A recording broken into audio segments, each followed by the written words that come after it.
15 October 1909 रोजी Chalisgaon Dhule passenger पहिल्यांदा धावली. आज या खानदेश राणीचा 117वा बर्थडे. कोळशाचे ते डिझेल इंजिन हाच काय तिच्यात झालेला बदल.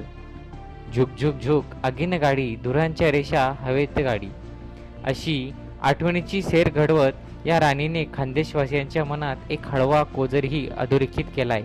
सर्वसामान्य प्रवाशांचे गरीब रथ म्हणून या पॅसेंजरशी भावनिक सूर जुळले आहेत.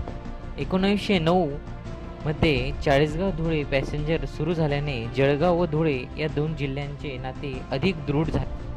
पॅसेंजर सुरू होण्यापूर्वी धुळे येथे टांग्याने जात असत. टपालाही टांग्याने जात असे. तरवाडे व निंभूर येथे घोडे बदलत असत.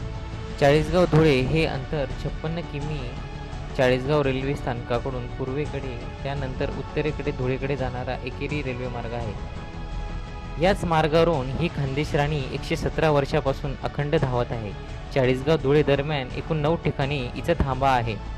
चाळीसगाव हे जंक्शन प्रथम स्थानक.